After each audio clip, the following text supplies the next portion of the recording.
Now, what can they do? The Fed, everything depends on Bernanke's promise that when the time comes, he'll absorb all these new funds that he's got. He'll pull them back into the Treasury at the perfect moment.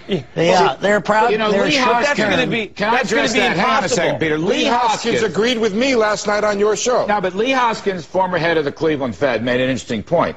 Put the treasuries aside. The fact that the Fed is going to buy so many mortgage-backed securities and other asset-backed securities adds politics into it. The minute the Fed goes the other way and extinguishes those purchases, then you risk losing support for these key political areas, especially housing. So what Hoskins is saying, Bill Seidman, is politics, the Fed can't create an exit strategy because they're not using ordinary plain vanilla treasuries. And the problem therefore, the inflation threat that Schiff is talking about is going to be continuous. And you know what, Larry, the problem is we're not going to be able to raise rates sufficiently because we're going to have a bigger bubble by then. But what happens right now, what Bernanke has just issued is a giant sell signal to the rest of the world to sell their treasuries to the Fed. Because when the Fed prints money to buy treasuries, they make treasuries less valuable because they destroy the value of the dollars that the treasuries promised to pay. Why so is there's going to be a nobody, stampede. Why is it that nobody, but you're going to do that anyway, Peter, by issuing a lot of the treasuries prior to begin with. administration? Right. Neither the Bush administration nor apparently the Obama administration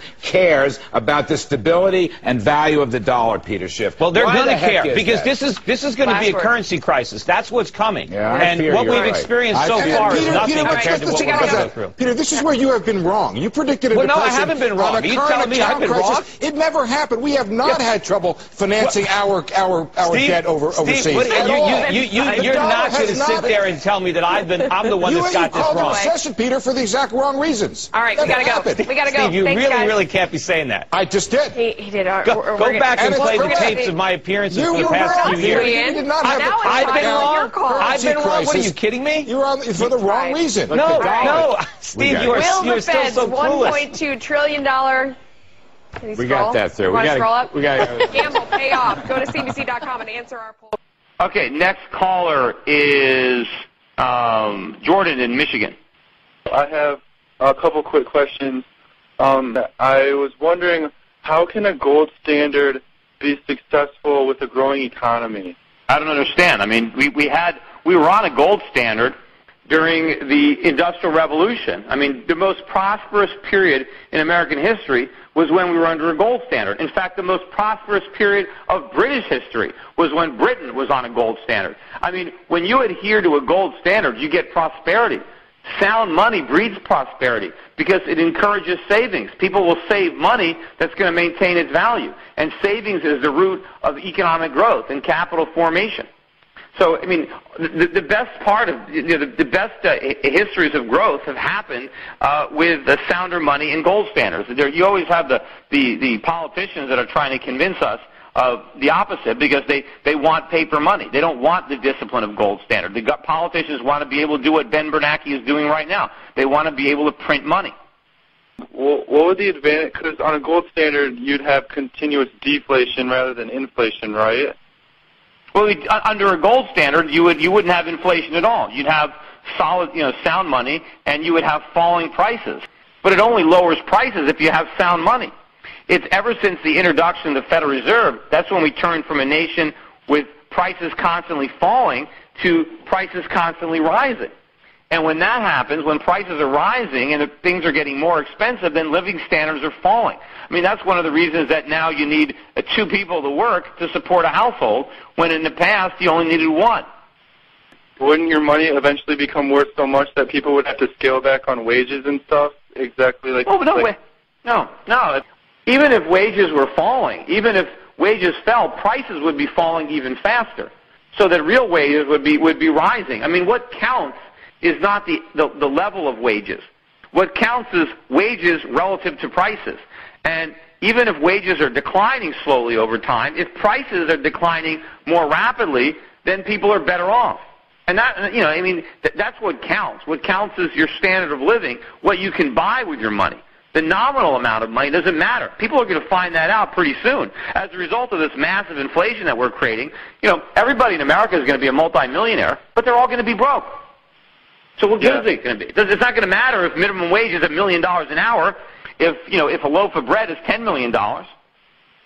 Okay, yeah, I'm all for a gold standard. I was just wondering how it would work. And then I have one question. I was just wondering, what's your opinion, if the government hadn't bailed out AIG, what do you think the true repercussions would have been? Well, I think it would have been bad. I think AIG would have failed, and it would have set into motion other failures. But, you know, the consequences of bailing them out in the long run are going to be much more severe than letting them collapse. You know, it's always better to take the pain, you know, rather than trying to postpone it with government intervention. It's like, you know, if you got a Band-Aid, you got to pull it off. You know it's going to hurt. The economic crisis is only just beginning, according to my guest today, Peter Schiff, president of Euro-Pacific Capital, one of the first to see it coming. And Peter, there has been a sense of late that the economic data, the deceleration is starting to decline. Some people saying that maybe we're starting to bottom out here in the economy. You say no way. Not a chance. Not a chance. As I said, this thing is just getting started. Remember, what's imploding is the entire phony American economy, where Americans borrow money and spend it. And what's happened right now is the government is now taking on that mantle. The government is now borrowing and spending because Americans are too broke to do it. But what we're doing is making the problem worse. And when the bubble finally bursts in the bond market, and maybe it already has, judging by what's happened so far this month, quite substantially, if the dollar rolls over, which it should, and begins to fall, ultimately it's going to collapse. That's going to knock the rug out from under everything the government is doing, because when the bond bubble bursts, now the government needs a bailout, the government is broke, and that's when this crisis is really going to go into a whole new gear. Because we're certainly not there yet, but at this point the government can still borrow for long-term at relatively low rates. Is your prescription that they shouldn't do anything? No, of course. The last thing we need in this country is more borrowing. We need less borrowing. The government is trying to encourage more consumption when we're in trouble because of all the excess consumption. We actually need the tough medicine that the free market is trying to force upon us. We need Americans to spend less. We need less credit going to consumers to buy cars, to buy houses, to buy appliances. You know, that's what we need. We need people saving money. We need capital freed up for the private sector. We don't need more capital usurped by the public sector. So, you know, you're maybe one of the few people I've heard who say that the stimulus bill, there are people who say that it's not going to do any good the way it's structured now. You're saying they shouldn't do a stimulus bill, period. Is exactly. The stimulus is the worst thing they can do. It's actually going to stifle the economy. It's more of a depressant, because all the stimulus is going to do is put us in a deeper hole. We need the exact opposite of that stimulus. We need to really stimulate production and savings, and everything the government is doing is going to suppress that. Interesting. So we have seen the savings rates start to tick up in this country. Yes, so that's the a good public, thing. that's a good thing. You're saying the public is doing it, but the government, they're just continuing to spend and spend more and more, going deeper into right, debt. and the government is trying to interfere with that process. We need the savings rate to go a lot higher. But of course, if Americans are saving their money, they can't spend it. And it means we're going to have a very severe recession. But that's the price we have to pay for years of reckless borrowing and spending. The government has to fess up, level with the American public, and let them know this is going to be tough. Because if the government continues on this course, they're going to create an inflationary depression that is going to be much worse than anything any of us have ever experienced. And you think it would be worse than what's going to happen now if we continue along this path? Yeah, right? It's the exact opposite of what President Obama is saying. He's saying that it's going to be terrible unless we act.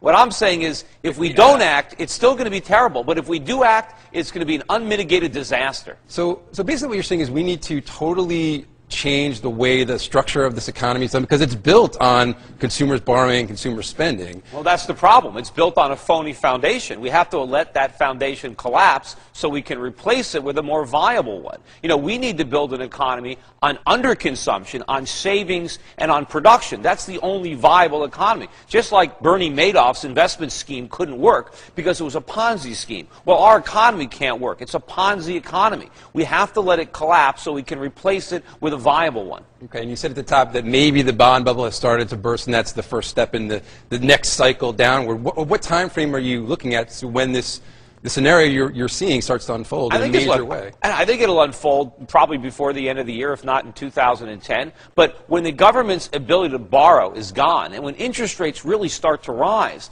now we're going to start to experience this crisis in a much higher degree.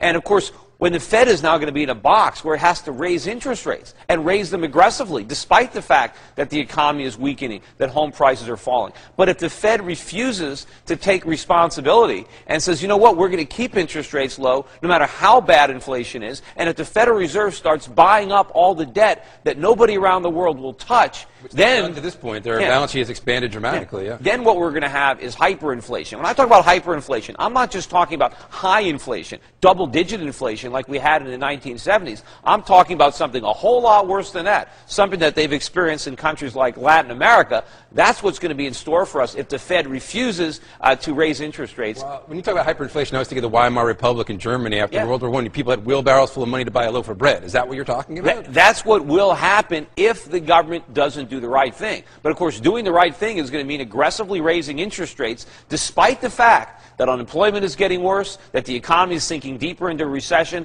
They're going to have to do what they're refusing to do now, which is going to be difficult, because if they did the right thing now, it wouldn't be nearly as painful as doing the right thing a year from now or 2 years from now. You're saying take the tougher medicine now, but a lot of people would say if you do those things now, what is a recession here becomes a depression, that was some of the problems in the 1930s, that the Fed was too restrictive when the economy started to go down. That's actually the opposite.